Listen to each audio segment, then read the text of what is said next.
What is the most important in our therapy, on our therapists in general, is the integration. Integration after is fundamental, because many people goes to have experience and then it remains open with elements never recovered. Then it's very important. The integration for me is to put all this information, all these treasures, all this kind of discoverings to the real life, to the everyday life, to the Monday morning, with the family, with the work, with everything. The dependence is a manifestation. It's only a symptom. It's as anxiety. It's only a symptom. It's a symptom that something happened. And yes, something happened. And it's not okay. Yes. No, it's the low autoesteem. It's the need of auto-destruction. Maybe this is the root. No? It's because I don't love me, and then that's why I give myself things which are not good for me. Then the heel must go to the root, as you say. And the root is, I love me. I see all that in all the countries that it's contaminated for the capitalism. Exactly. No? Not with indigenous people, not in a more pure indigenous communities. They are happy. They have nothing. They have nothing. They have very humble. I don't know here. I'm sure that the shepherds are happy. They have no. But they're happy. They're happy. And they smile. And they offer all what they have. Our shaman, when we go there, she offers always, she have a bed, one bed. And she offers her bed to everyone who arrives.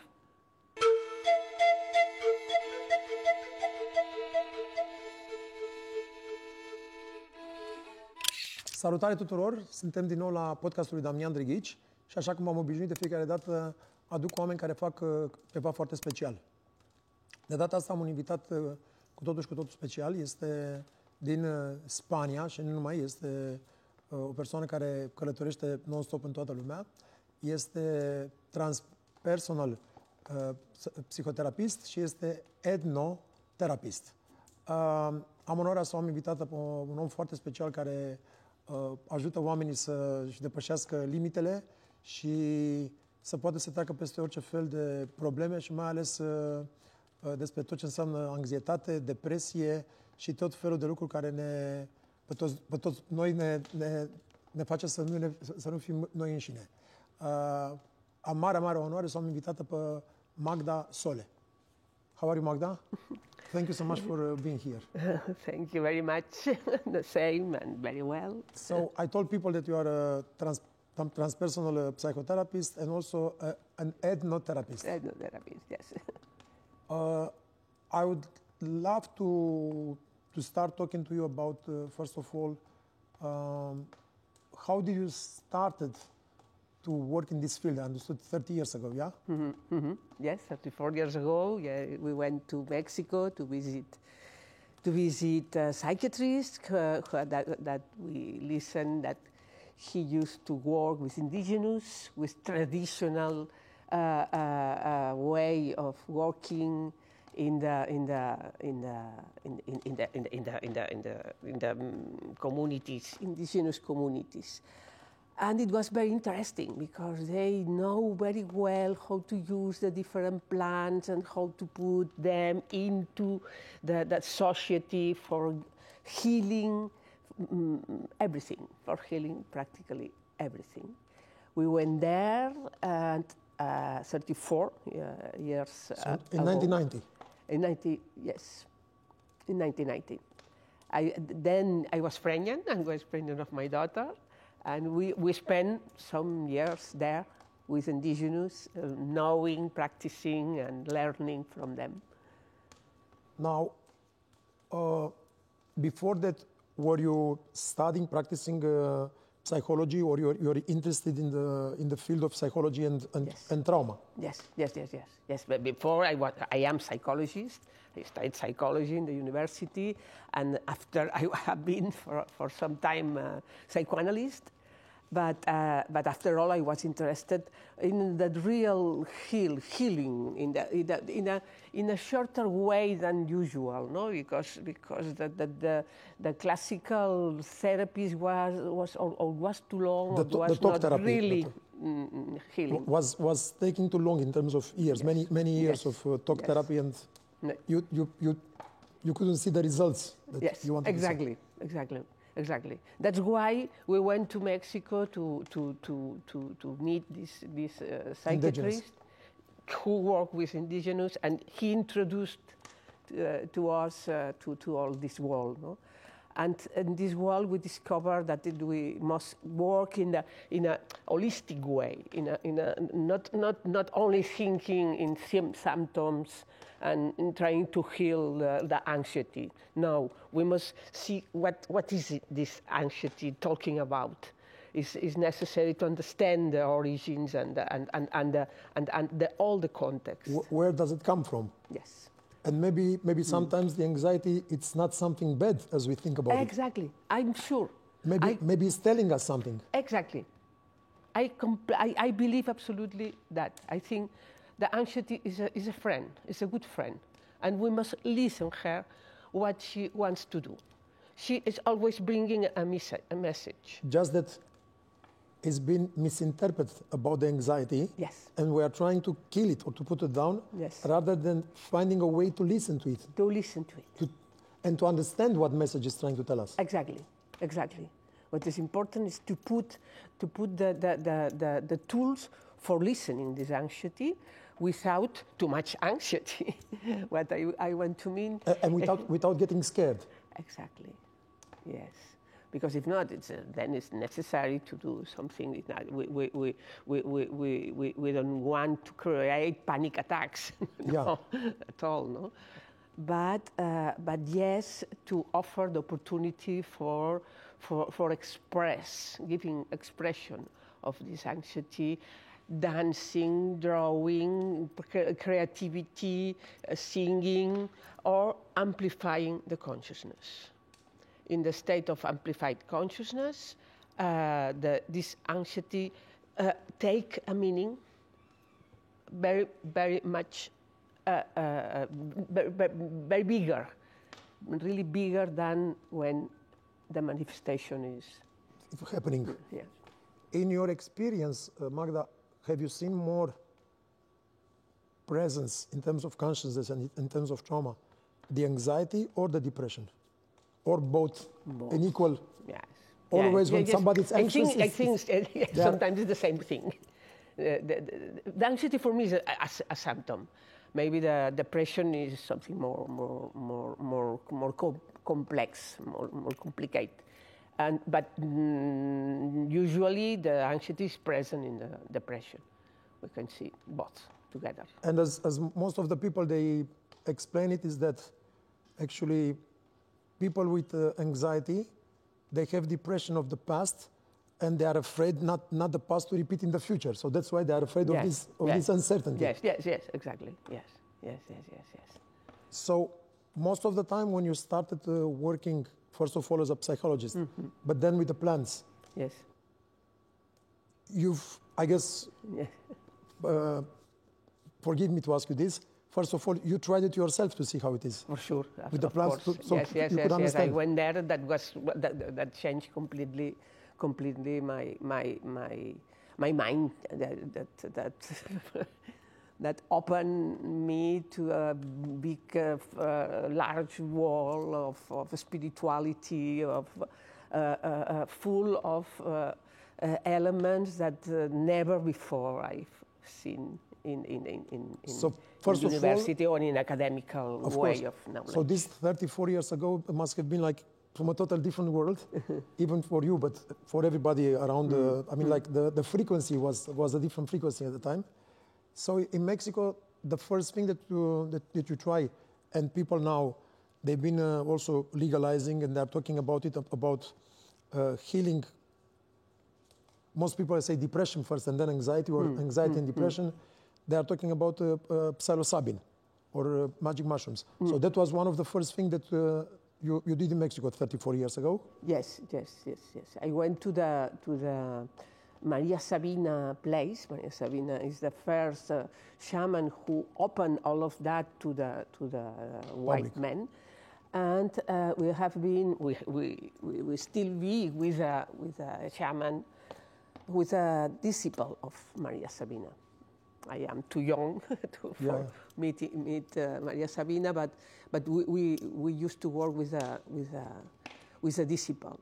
Even it's legal only for the indigenous. The indigenous can work with this medicine. No? For us, we are researchers. We are there as an anthropologist, that as for discovering how that works, but not in an open way. Of course. We must say that. That is very important. So, very important. After that moment, you've seen on yourself, first of all, you tried, and you've seen that this thing can bring back parts of you and take care of the, or as like Mike Pollan and everybody talks about, first of all, the ego death or the default mode network. Yes. And second of all, making peace with the depression or anxiety, or starting to understand the messages. Yes. Throughout your experiences, please tell us, and we'll talk about it further on, we have 1 hour, tell us some of the results, the most amazing results that you've seen on people, not only in terms of the anxiety and depression, but also in terms of autoimmune diseases and other sicknesses created also by the brain and by the stress.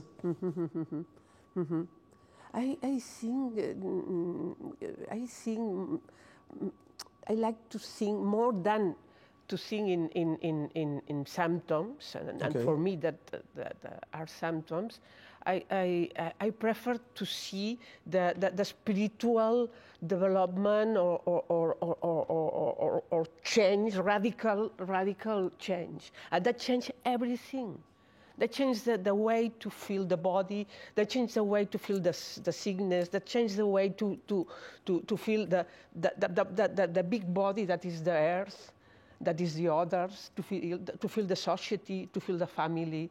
That change completely everything, and that makes that the health is not something individual. It's not something from one person. Is a collective. That is the way that the indigenous think. They think that the sickness is a collective problem. It's not a collective or natural problem. Maybe you must go to the nature and to offering something, cacao or something to the nature to be healed, because it is an unbalance. So you have to give back something in order to. Yes. Then is to see the sickness as something bigger than the official medicine, the Western medicine used to see. No, as a symptom, individual symptom. It is one person sick. The doctor never is sick, never take. Correct. There is the shaman who take the medicine. Sometimes it's only the shaman who take the medicine. Okay. Foresee what is the diagnosis and what is the treatment. It's not even the patient doesn't need to if he's a child or if he's. Sometimes it's the family who do a meeting for healing the grandfather who is 500 years ago. Kilometers exactly. Far away because he's in the hospital, but the family, the traditional with the official medicine, but the family is taking mushrooms for healing the grandfather. For example, no? It's this way to perceive the illness and the healing. And that change completely. It's very important. It's very interesting. This is an amazing perspective. I've never thought about this perspective. Yes. So it's not only about healing you; it's about healing everybody. Yes. Because one of the things that I understand what you see. It's about being oneness. You feel like being one of everything. For them, it's clear. There is no doubt. For them, it's absolutely clear. As well, you can fall sick because someone have envy against you. The evil eye, as they say. Yes. And For them, it's very clear. Be careful, because that is very dangerous. Yes. And me, as a psychologist, as a scientist, because I have been trained as a scientist. Yeah. No? Then It must have been very weird. No, first of all, it was very difficult. It has been a very big crisis for me. Because you are thinking a very big crisis. I cannot work with that because it's illegal. I cannot understand how it works. But finally, I discover many ways to work with amplifying the states of consciousness. For example, holotropic breath work is a very good tool. Like Stanislav Grof. Yes, for example, or many others, on meditation, or many others. Pneuma breathing. Yes, breathing, drumming, dancing, working with the body. There are many ways, legal, that you can amplify the consciousness, arriving to the same place. Then the indigenous, they discover they have the plants there, but we have other things. So the idea is about going, as you said, to arriving to your consciousness, yes. or raising yes. the state of consciousness. Yes. But in a sense, as you can see after every journey or after ceremony, it's about getting the ego out of the way, yes. and meeting your soul. Yes. So that's exactly what we're talking about. Yes, exactly. Because that's exactly. the ego gets so much in the way that most of the time we think about us that we are the ego. We identify so much with the ego. Yes, we think we are the ego. Yes. And it is not true. That, in the other hand, the Buddhists know very well. The Buddhists know very well. The Buddhism for me is a cognitive, cognitive behavioral therapy. Yes, the treatment. Through breathing. They know very well what is ego and what ego doesn't exist. Is a fake. Yes. Let's say people that they have a journey, they get it, some of the ego, they meet the soul, and then they come back, they live their daily life, they integrate, and then the ego again builds up. We need the ego. We need the ego. But the healthy part of it. To the bank and to cross a border with the passport. We need the ego. We need a name, and we need to be a house and to pay everything. We need the ego. It's not. We are not in a monastery, Buddhist. Then we need the ego. If we want to stay here, living in the cities or driving a car, we need the ego, I think. But we must know that the ego is not the only true or the only thing. It's only a dress, the dress that I use for figure out. No, it's only a character. It's only.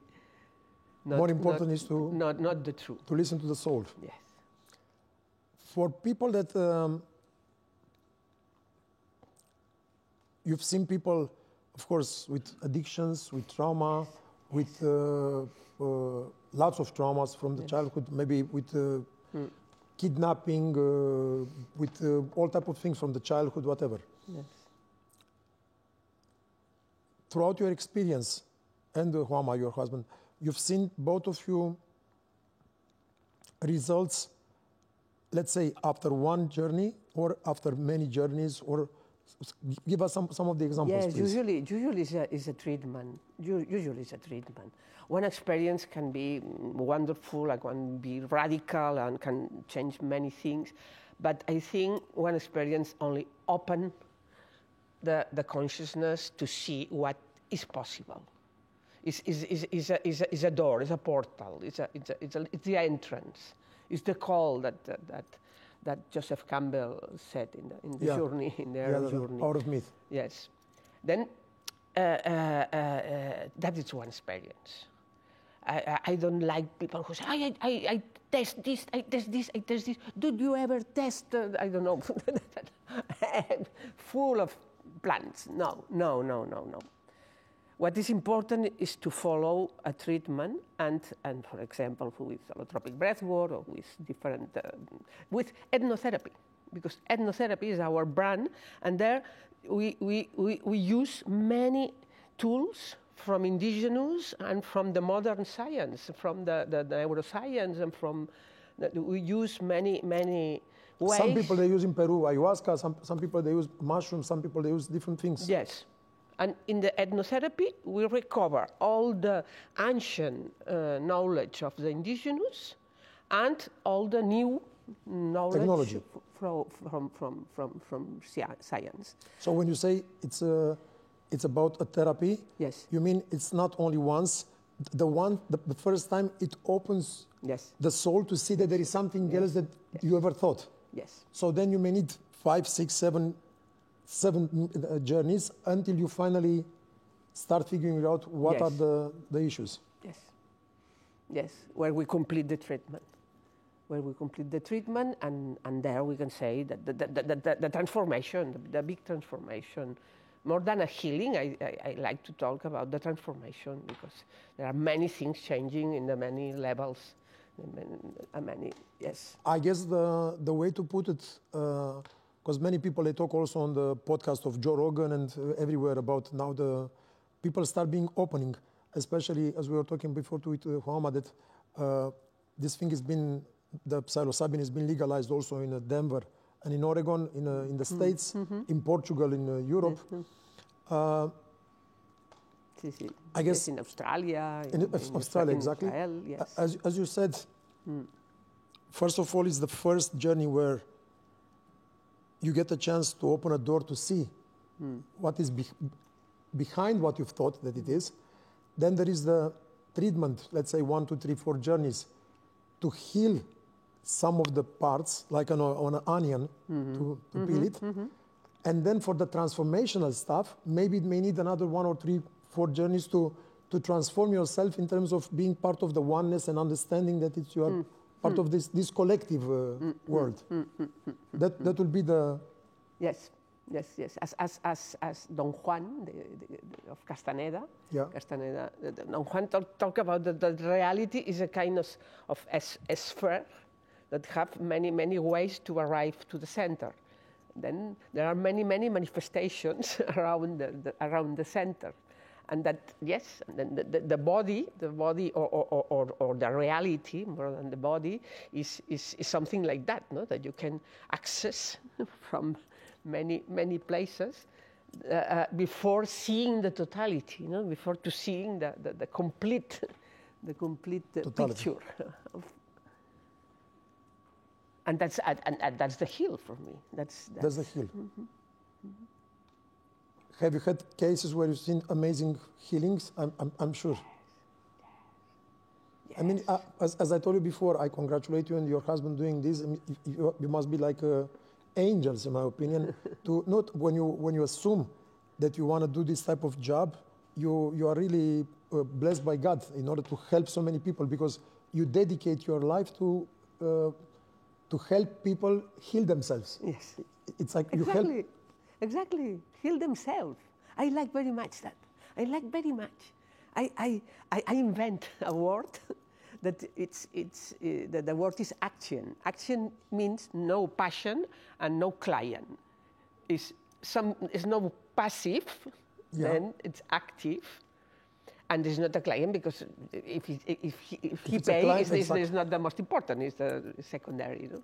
And that's why I like to. But action means also that is himself, if oneself, who heals. It's not the doctor, it's not the therapist, it's not the psychoanalyst, it's not some other who is healing. Even it's not the medicine, it's oneself. Is oneself, is the inner healer. Is the connection with this knowledge, this information, that all we have, but the most of time we don't have access. Then is to open the access to this information.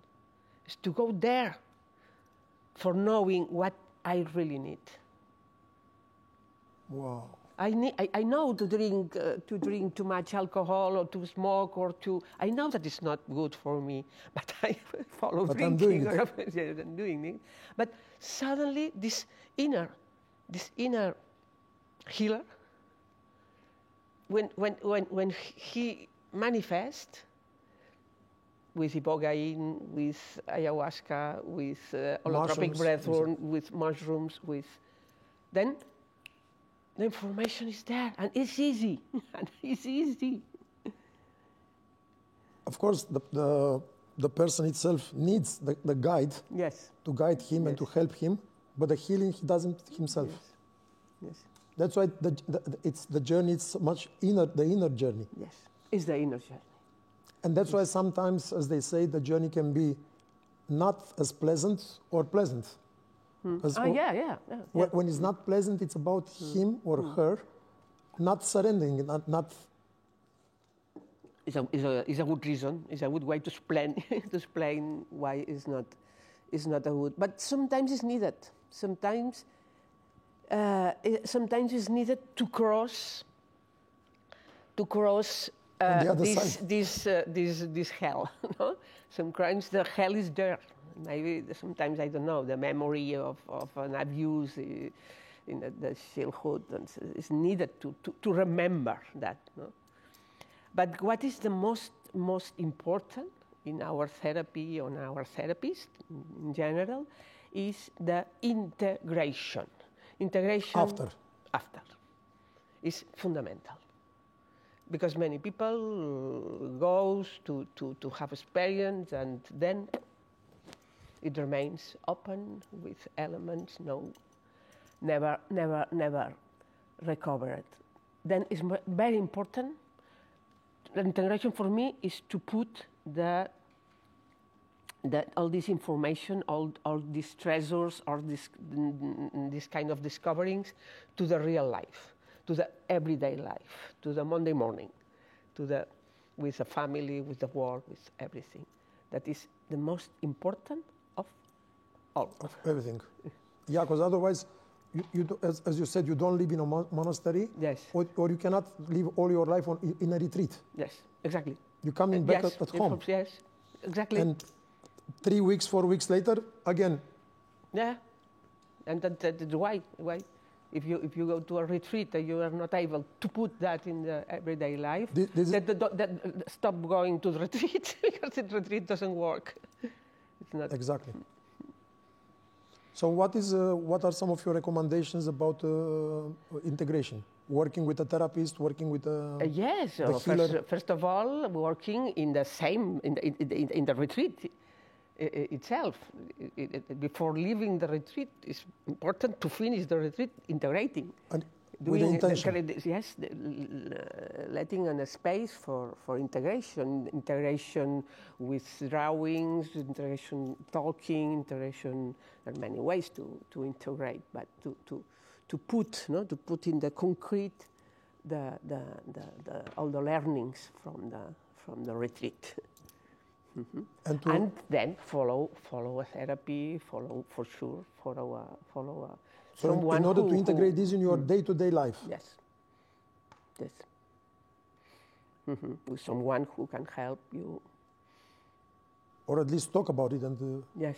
Integrate it constantly. Mm-hmm. Otherwise, it's just the retreat, and you remain with the memory, but not with the. Yes. You've seen this often if you are not doing the therapy. Yes, sometimes yes. There are people coming, from having many experiences and many retreats, but with the neurosis, the perfect neurosis. But no, not healed. But not results in the day-to-day life. Okay, that's important for the ones at home to listen to us. Yes.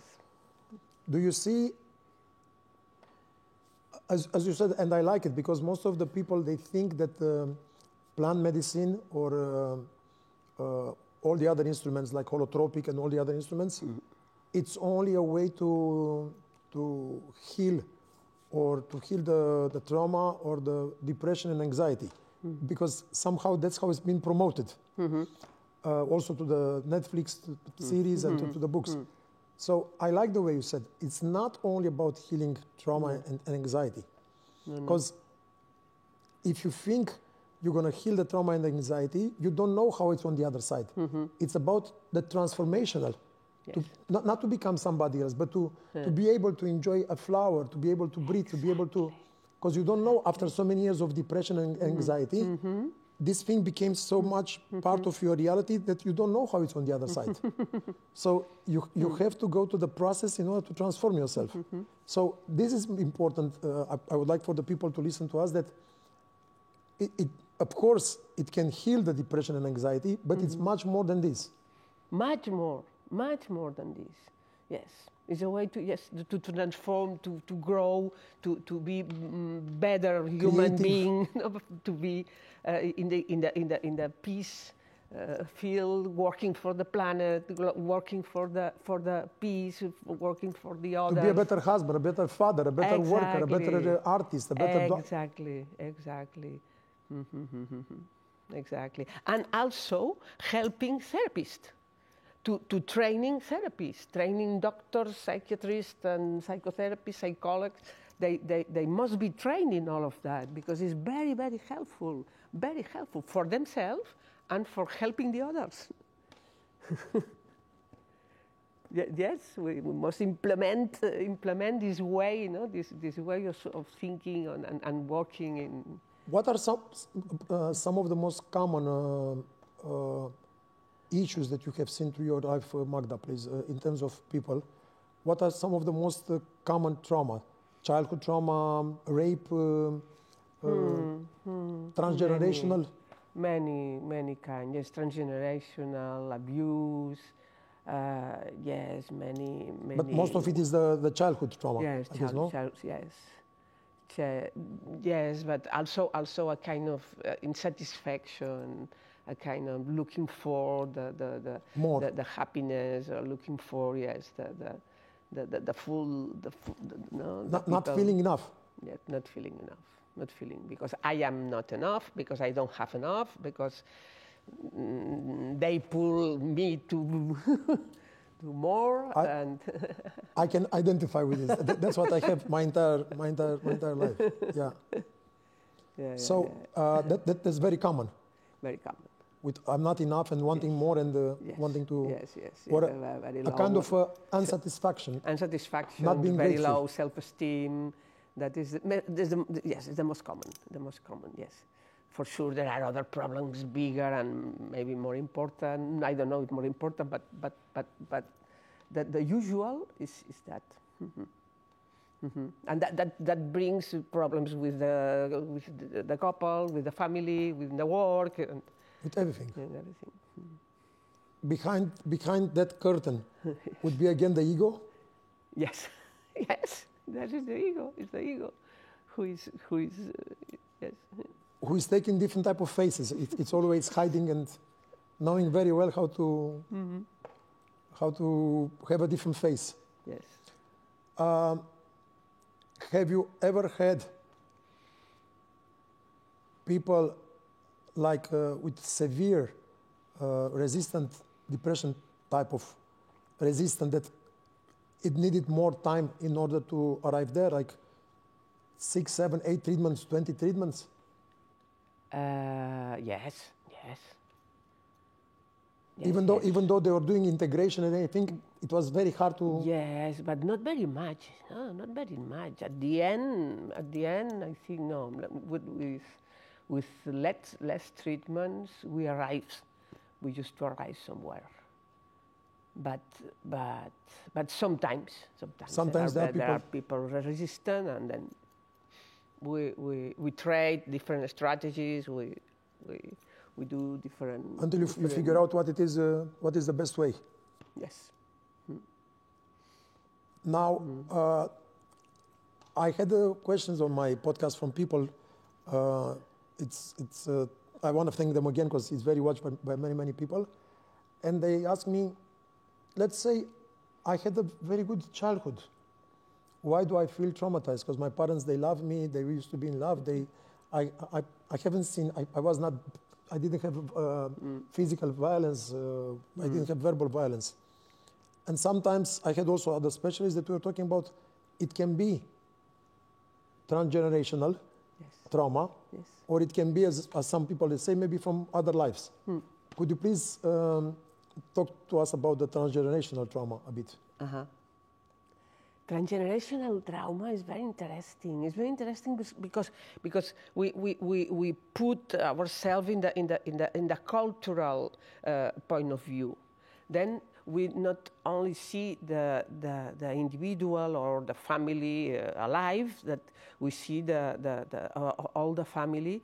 And the indigenous in states, in North America, they talk about 7 generations. 7 generations behind and 7 generations in front, because that is affecting. Yeah. And it's very important, this number, the 7, it seems. And yes, for sure, all the traumas that our culture, our country had, wars or so on, that fall into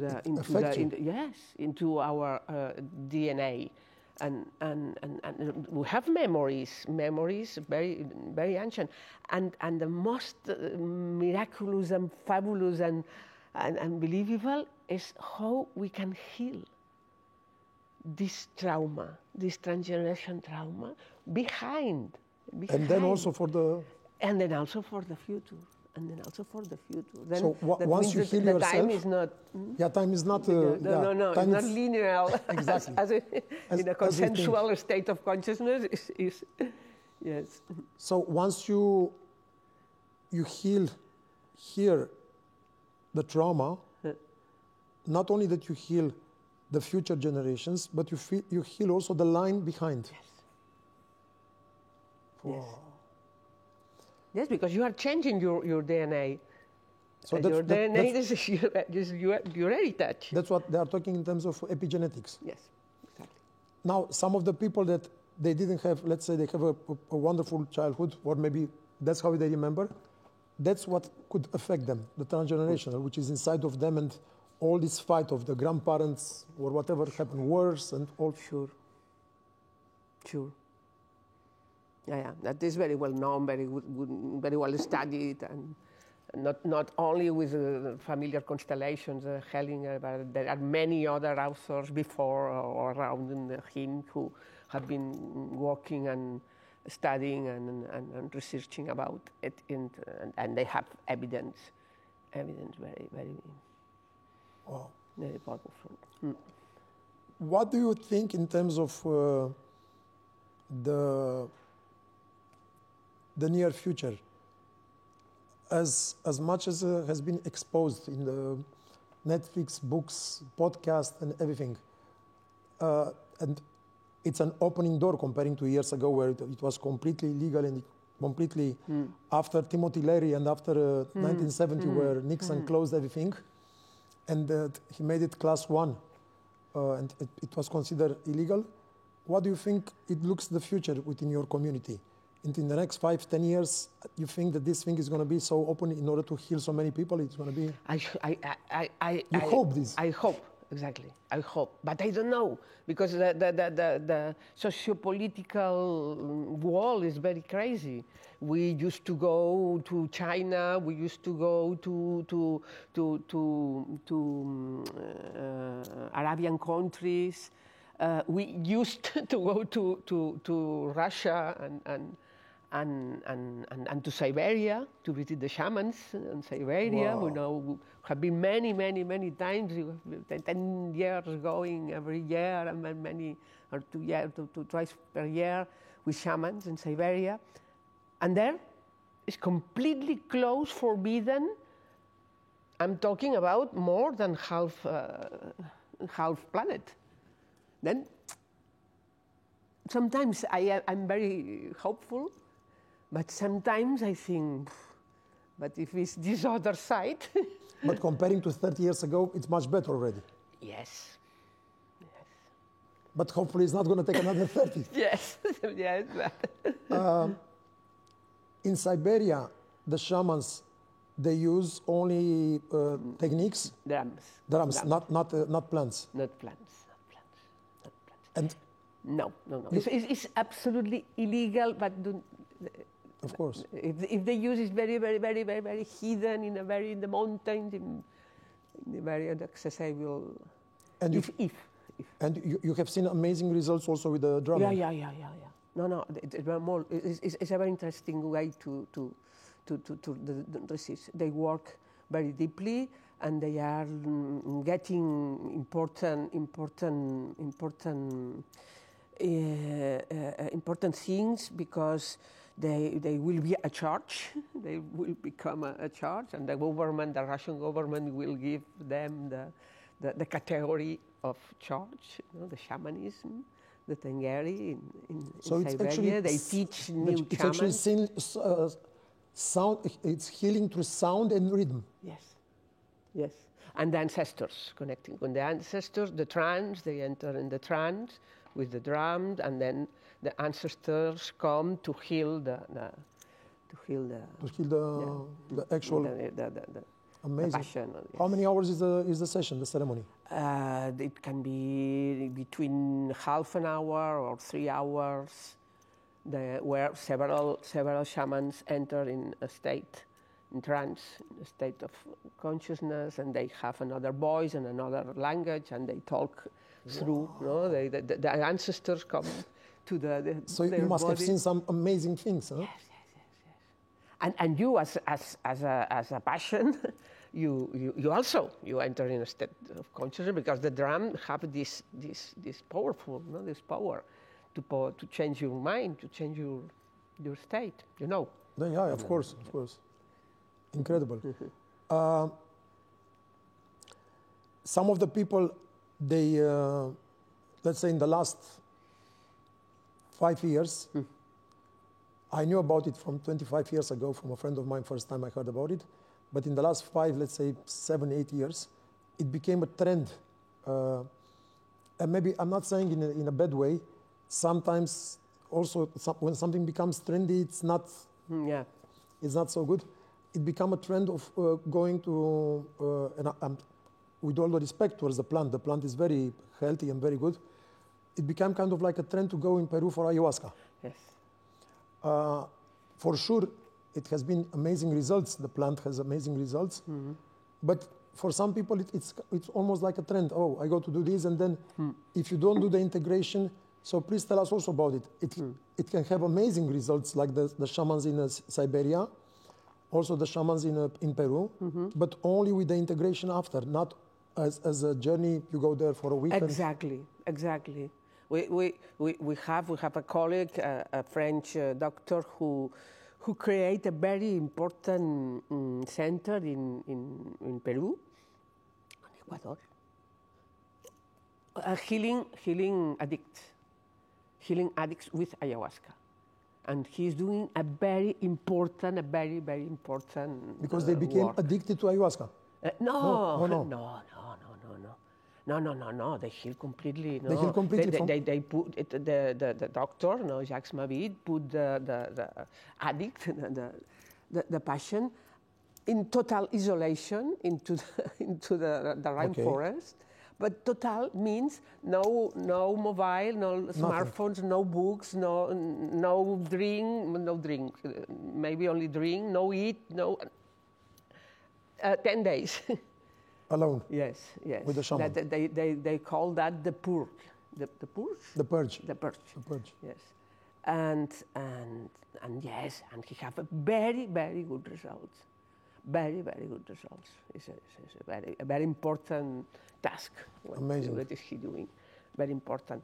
And also other traditional church, as you know, Santo Daime, Unión do Vegetal, where they put the ayahuasca in the center of the church. And there they chant, and is a religion. Is a religion. Is a religion, and the studies can show that they have a very, very low incidence in alcoholism or in drug addiction or so Obsessive. several problems. No, the people who used to go to this church every Sunday, taking ayahuasca and chanting with the group. And it's a very healthy practice, Very rigid, very strict. Yes. It's not a hippie. That's exactly not a hippie way. No. It's very, very serious. There are several. There are four or five or more. There are many ways that exist. Also, the microhuasca. I don't know very much about, but I know people who is practicing or studying that. Also very interesting. The microdosing. Yes. Now, in terms of you after having so much experience, you can feel when you talk to your patient, or I don't want to say client, as you said, patient. Yes. Immediately when you see what type of dependence it has, alcohol or drugs or pills or sweets or food, whatever. I guess after the first meeting or after the first, you can kind of figure out where the trauma comes from. I guess because it's always a similar. Yes. I guess the alcohol it's for a thing, the sweets for a thing. No, please tell us about this. You understand what my question? I'm not sure, but I used to. Yes, please repeat. Meaning that some of the dependencies, they have the same type of root. Yes, I understand. Yeah. But for me, again, the dependence is a manifestation. It's only a symptom. It's as anxiety. It's only a symptom. It's a symptom that something happened. And yes, something happens. And it's not okay. Yes. No, it's the low autoesteem. It's the need of autodestruction. Maybe this is the root. No? It's because I don't love me, and then that's why I give myself things which are not good for me. Then the heel must go to the root, as you say, and the root is I love me, and as I love me, then I accept myself. I accept myself as I am, and I don't need to punish. I don't need to punish myself because I am okay. I accept. So actually let's say the dependencies could be also interpreted as a way to punish yourself. Yes. That's why you feel so guilty after you do it. Yes. Even after you eat like not a piece of cake, 3 pieces of cakes, then you are like, oh my God, I'm such a... Because you are actually fighting with yourself that you don't have the power and the ambition to control yourself. But the ego is much stronger because it's telling you that you are not enough. Amazing.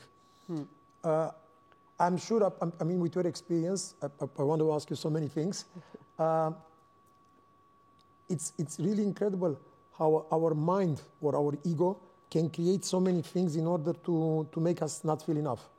No? Yes. Yes. Sometimes we think we are the most evolutionate in the world, no more than animals, dogs, or lambs. But sometimes I saw a lamb and I think, oh, it's unbelievable. You are very happy. And we, the human being, we are suffering for stupid things. For such a stupid things. Such a stupid. Magda, please tell us, now that you have this experience for 34 years, it's really amazing when you get a chance to talk to someone like you with your experience. Most of the people nowadays that they don't have your experience and your years, they think that the biggest problem nowadays is this addiction with the phone. and that we became with the ego so much that we compare, that we see somebody in Maldives with a Lamborghini, with a beautiful girlfriend, with a gold watch in Dubai, and we're comparing ourselves. And that's what we think, that it's all about the social media, that we became so dependent and so, and the Netflix and the YouTube, whatever. Now, you come also, and you're doing this before this period. So, why before we were the same? So it's not only the phone and this, or you see it worse from this. You understand what I'm trying to say? Yes, no. I think it's not worse. It's not worse now or worse before. No, Okay. I think that the neurosis is for the Westerners, for the people who is living in the how to say in the wall, no, in the wall, in the part of Western, no, Europe and North America and so on, and Australia, and for the Westerners, for whom we lost the connection with the earth, for whom we are, or because money, or because property. We live in the head, not in the body. Yes, and that is the neurosis of Freud. Yeah. in the 19th century. Exactly. In the 19th century, they had, and even before, I think, it's the same without phones. But the phones is something new, but as well as. So you don't see it as worse, because everybody, as you've seen in the last 5-10 years, it's the phone, the social media, the social media. Yes.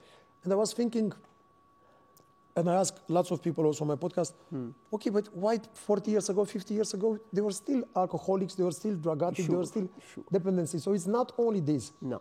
Maybe this, okay, now everybody's with. This is a problem. This is a for problem. sure We won't deny, or maybe this is a new problem. Yes. But the problems were always present. Yes. Maybe this is going to show a problem in 50 years from now. Yes. So you don't see this as the main. The problem is the emptiness of the human being, of the Westerner. I think this is a problem. We lost the community, we lost the earth, the connection with the Mother Earth. We have the family is far away, or the families in general. Maybe in Romania you have a very strong connection with family, and that is very good. But in general, the families, they are more and more small and smaller and smaller, and I think a big family is always something that is symptomatic, it's healthy. Not always, yes. And we are, yes, and the capitalism also is a problem, is the problem also for sure. And so it's about the thinking mind. Yes. And the wanting of the mind, not the body, and not the connection with yes. We lost the connection with the body. The body is the earth, is our earth, personal earth, part of earth, and yet we are, yes, to think, you know, to creating products here that. And creating constantly a future that we think in our head, that, or actually thinking that the material things, by achieving these things, it will make us feel fulfilled, or will make us feel happy. Yes. I think this is the biggest problem. That if I have that house, if I have that car, if I have this, I would be enough, or I would be happy. And then once you have that, you realize that you are not happy, and then you want more and more and more and more. And it's it's inside. It's the inner healer. It's inside. You must find inside you. It's not outside. That's why it's important, our therapy or our ethnotherapy. That's why it's not outside. Or in a case, is as Don Juan said, no?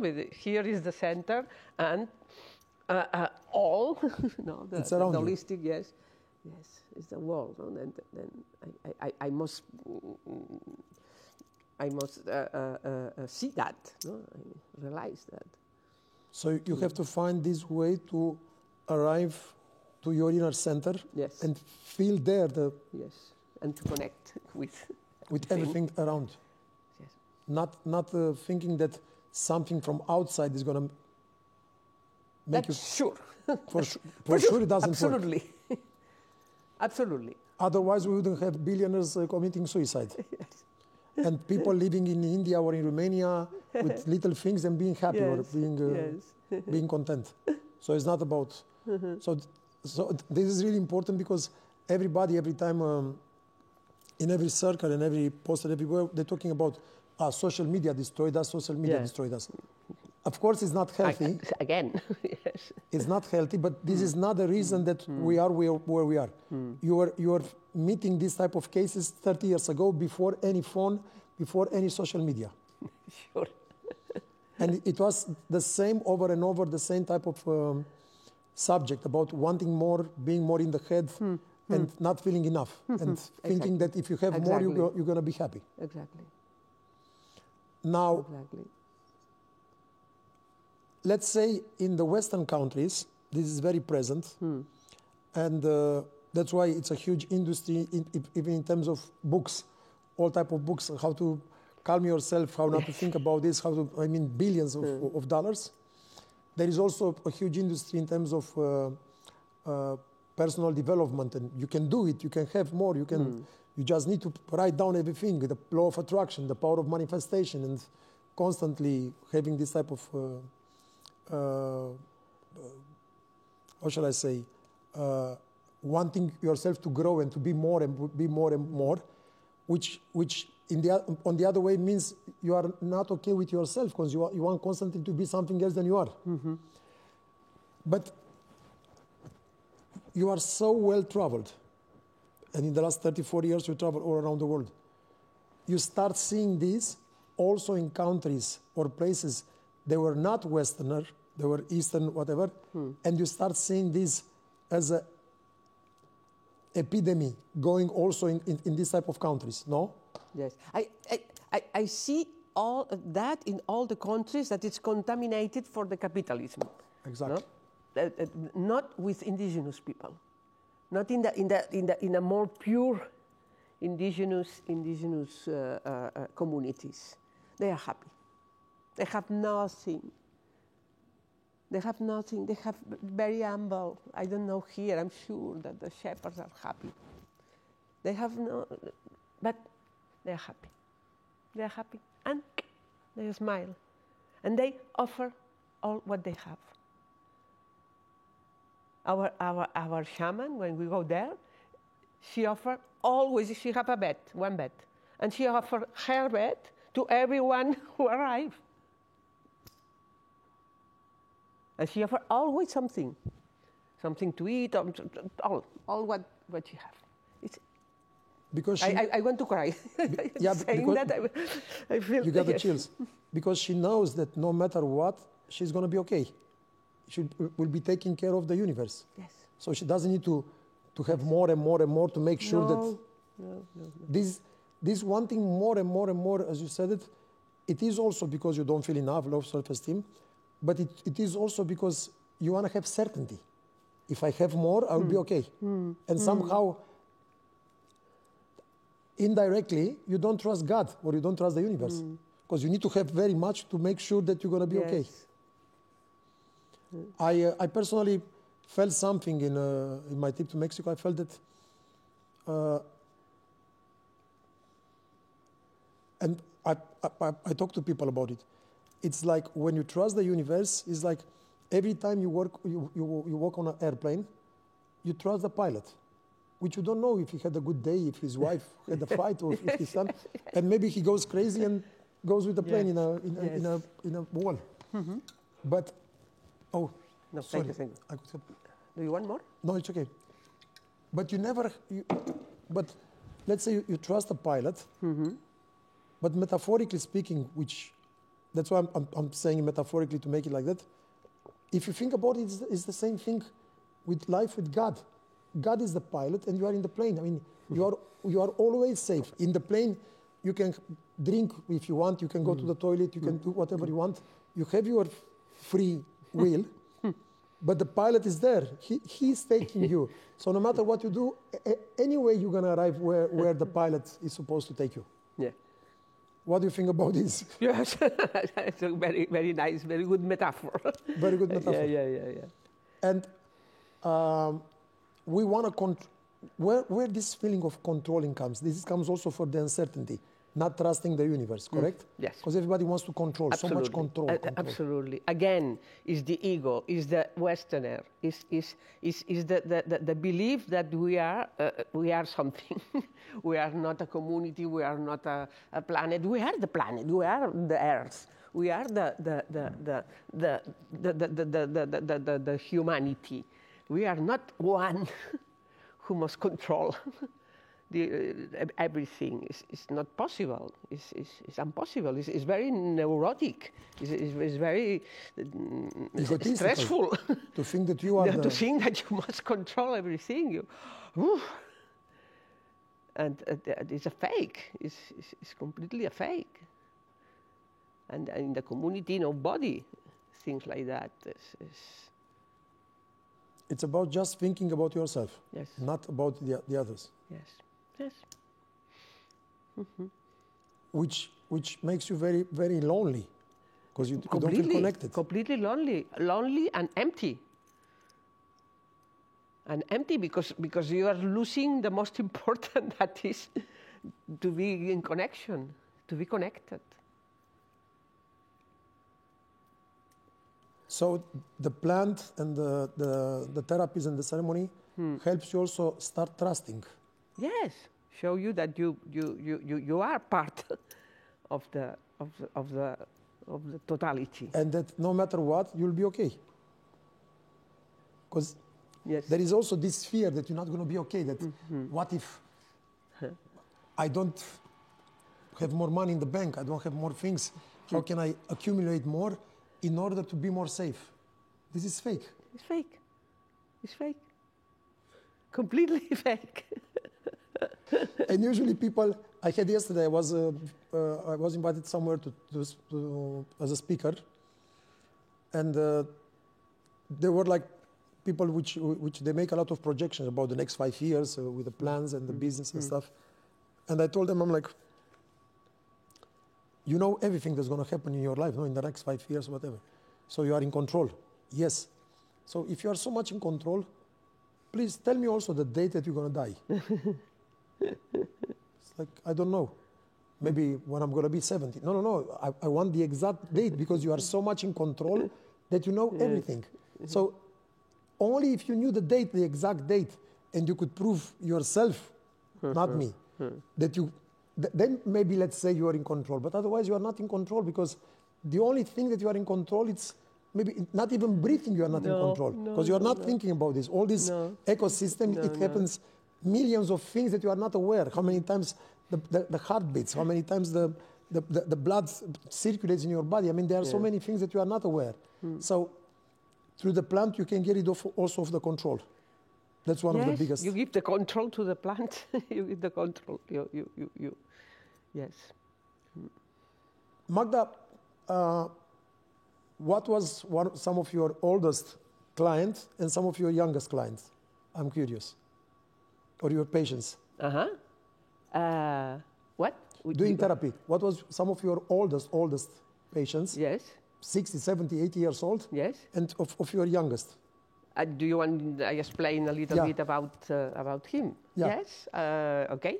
Did you have somebody watch 70 years old? Yes, sure. Yeah, we have one who have 88 years old. No way. He's psychoanalyst, he is theologist, and he writes... 88? 88. And he is coming to do holotropic breathwork with us. No way. And he's not doing plans because he cannot go to Mexico, because he's from Barcelona and he have 88 years old. But yes, he is right now in this moment. But we had also one woman who died 90 years old. And she did also, she did plant or holotropic? Yes, and she did plant. She lived in Mexico. No, and we went to the indigenous with the Huichols to the north with the peyote, and yes. Unbelievable.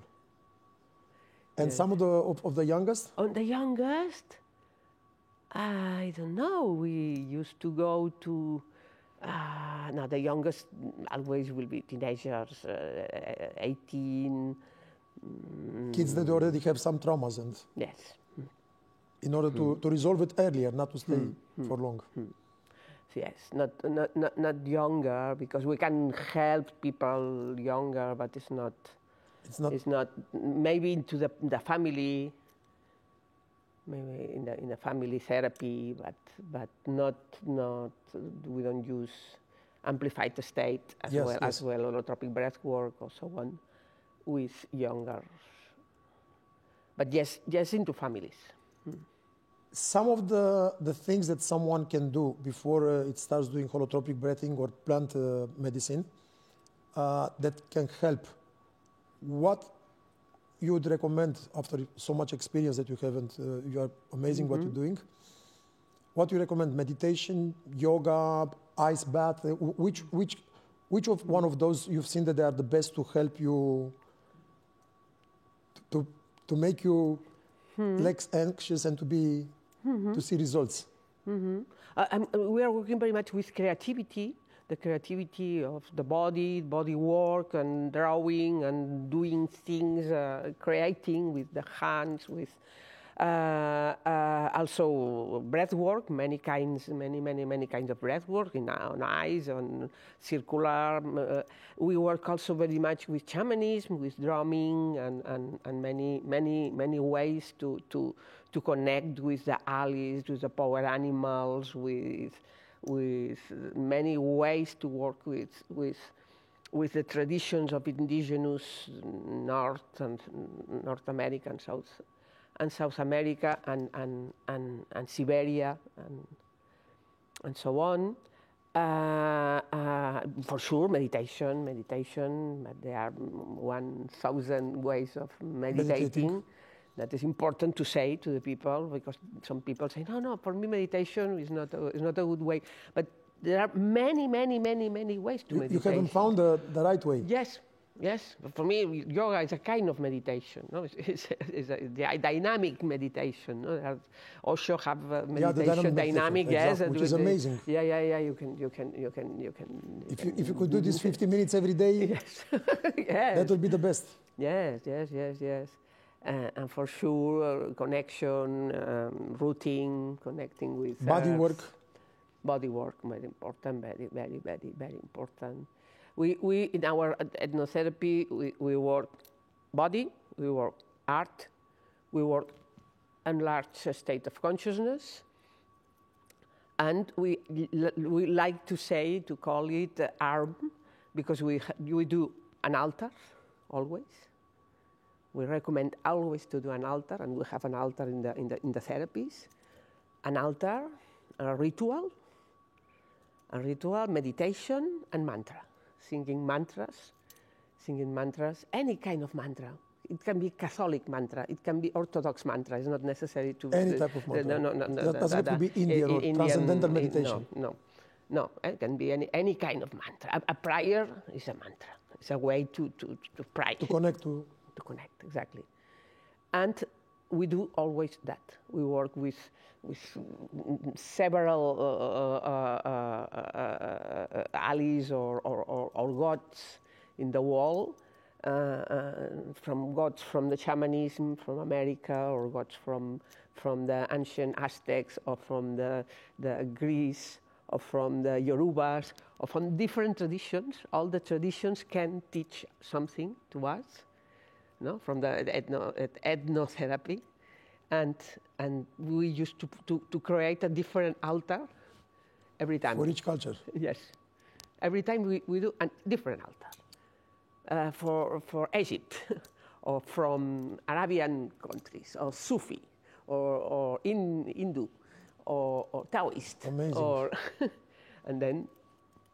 And everyone used to bring a piece, something important. For him, no, a picture from the grandfather, because the transgeneration is also very important, a candle, a stone, a powerful stone, and so on. And we create an altar, participative altar, completely open, but energetically very powerful. And that is also a tool. For me, very therapeutic. Very therapeutic. Amazing. And that is a kind of meditation. You light an incense, you light a candle, and you pray, and maybe you put a music, you dance. Just being present. Just being present every day. Up to you. What you want, in your way, big, small. But just being present. Yes. Before going to sleep, also preparing for dreaming, an altar for preparing lucid dreams. Lucid dreams is another way, very powerful and very, very powerful and very interesting. For me, it's a door. It's also a door for entering to the amplified state of consciousness, expanded state of consciousness, lucid dreams. Have you ever tested? No. It's a wall. You can dream what you want. What you want. Amazing. And then it's done. Incredible. Gata e făcut. Gata e făcut. Gata e făcut. When you dream something, you believe that it's true. Yes. That it's done. Then it's done. You believe you go to the Everest, you have been in the Everest. Exactly. That's what it is. If you dream that. When you dream, your body thinks that it's true. Yeah. And it's true. It's another portal. Amazing. It's another way to entering to the fabulous space. I have a curiosity. I recommend. Thank you so much. It's been an amazing hour. I have a curiosity. Some people say when in a journey, let's say, and I heard about this, that the person, let's say, it needs to sleep or it needs to stay one more day because it has not landed. What does it mean this in the world of shamans? It has not landed. Yes, no, it's very important. It's very important to work the grounding. It's very, very important. Is that it's from several body work as yoga or Taoism to work to be landed, and that is a word that we must teach to our actions, to our every passion or every one. Because yes, there is a risk to stay too much time or forever up. Then no. We are a channel and we must be connected with the earth. Yes. Magda, thank you so much. If people want to find you, you have Instagram. They can find you on Instagram. We have a website. Okay. Named transpersonal.cat. Cat as a cat, but it's Cat de Catalonia. Okay. Okay. Okay. And then it's transpersonal in English, but in Spanish is the same. Phonetically, transpersonal. Cat. And also you have an Instagram with your name. Yes, I think. Magda Sole. But it's not a very active. I'm not very active in social media. Okay, so on the website, if they want to reach you. Yes, but in the website, people can find a telephone or an email. Okay. And then we can be That's with great. pleasure in Thank contact. you so much. I really appreciate. Thank you very much. Congratulations for what you do, you and your husband, and thank you for allowing me to have the honor to have this interview with you. Thank you very much, and hello, Romania. I love you very much. I think you are the best. Vă mulțumesc mult și ne vedem joia viitoare. Doamne ajută, vă pup. Doamne ajută. Mulțumesc mult.